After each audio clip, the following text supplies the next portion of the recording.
ஆண்டவராகிய இயேசு கிறிஸ்துவின் நாமத்தில் காலை வாழ்த்துக்கள். இன்றைய மன்னா, நீங்கள் மலையின் மேல் ஏறிப்போய் மரங்களை வெட்டி கொண்டு வந்து ஆலயத்தை கட்டுங்கள், அதின் பேரில் நான் பிரியமாயிருக்கிறேன், அதனால் என் மகிமை விளங்கும் என்று கர்த்தர் சொல்கிறார். ஆகாய் 1:8. அருமையான காலை வேளையிலே மரங்களை போய் வெட்டி கொண்டு வந்து ஆலயத்தை கட்டுங்க, அதில் நான் பிரியமாக இருப்பேன், அதனால் என்னுடைய மகிமை விளங்கும் அப்படின்னு சொல்கிறான். ஒரு அர்த்தம், நாம் கர்த்தருக்கு ஊழியம் செய்யும்போது அதனால் கர்த்தருடைய நாமம் மகிமை விளங்கும், இதை கர்த்தர் இதில் பிரியமாக இருக்கிறான்னு சொல்லி. ஆகாயின்னு சொல்லும்போது கொண்டாட்டம் என்று சொல்லி அர்த்தம். ஆகாய்னா கொண்டாட்டம். சின்ன தீர்க்கதரிசிகளில் இவர் 10வது ஆளாக காணப்படுறாரு. சிறையிருப்பின் நாட்களில் முதலாக தீர்க்க தரிசனம் உரைச்சவர் இவர் தான்.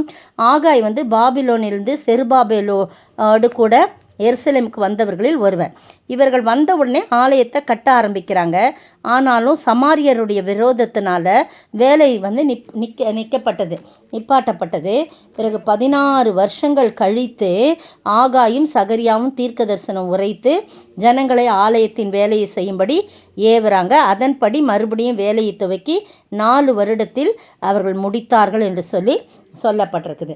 பாருங்கள், இந்த ஆகாய் தீர்க்கதரிசி மூலமாக கர்த்தர் சொல்கிறாரு, நீங்கள் மலை உச்சியின் மேல் ஏறி போய் மரங்களை வெட்டி கொண்டு வந்து அதன் ஆலயத்தை கட்டுங்கள், அதன் பேரில் நான் பிரியமாயிருக்கேன்னு சொல்லி அதனால் என்னுடைய மகிமை விளங்குன்னு சொல்கிறாங்க. அதே மாதிரி ஆகாய் தீர்க்கதரிசி உரைத்து எல்லா காரியங்களும் ஒழுங்குபடுத்துறத பார்க்குறோம். இதில் நம்ம எடுத்துக்கொள்கிறது, நம்ம போய் இப்போ ஒரு ஆலயத்தை கட்டிக்கிட்டு இருக்க முடியாது. ஆனால் ஆண்டவர் சொல்கிறாரு, நீங்கள் மலைகள் மேலே ஏறி போய் ஆண்டவருடைய சமூகத்தில் கண்மலையாகிய நம்முடைய தேவனாகிய கர்த்தருடைய சமூகத்துக்கு நம்ம போய் நம்மளே தாழ்த்தி வெட்ட வேண்டியதெல்லாம் வெட்டி செதுக்கி பாருங்க, நம்ம ஆலயத்தை, இந்த சரீரமாகிய ஆலயத்தை நாம் கட்ட வேண்டும், அவருக்காய் நாம் கட்ட வேண்டும், அதில் அவர் பிரியமாக. அது மட்டும் இல்லை, அநேக பேர் எங்கெங்கேயோ இருக்கிறவர்களை அழைத்து வந்து அவர்களுடைய இருதயத்தை, சரீரத்தை கர்த்தர் தங்கும் ஆலயமாக நாம் மாற்ற முற்படும்போது அதில் அவர் பிரியப்படுகிறார், அதனாலே அவருடைய நாமம் மகிமைப்படும். இதுதான் உண்மையிலும் உண்மை. கையினால் கட்டப்பட்ட ஆலயத்தில் இருக்க மாட்டெல்லாம் சொல்கிறார்.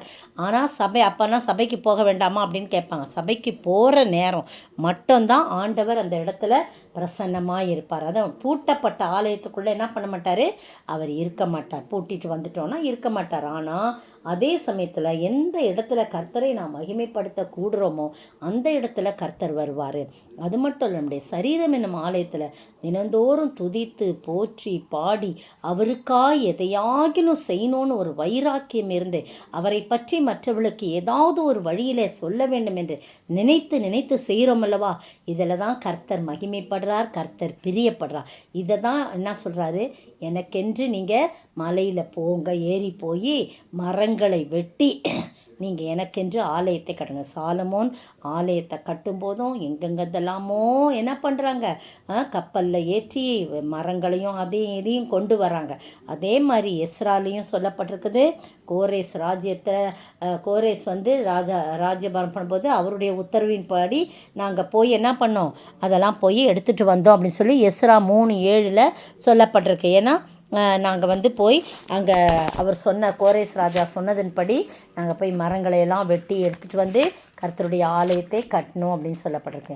நீங்களும் நானும் ஆண்டருடைய சமூகத்தினுடைய சரீரம் என்னும் ஆலயத்தை கர்த்தர் பிரவேசிக்கும்படியாய், கர்த்தர் வாசம் செய்யும்படியாய் கட்டும்போது, அதற்கென்று பிரத்யேகப்படுத்தும்போது, அநேக ஆத்துமாக்களை அவருக்கென்று நாம் கொண்டு வந்து அவர்களுடைய சரீரத்தையும் தேவனுடைய ஆலயமாய் கட்டும்போது கர்த்தர் அதில் பேர் பிரியமாயிருக்கிறார்.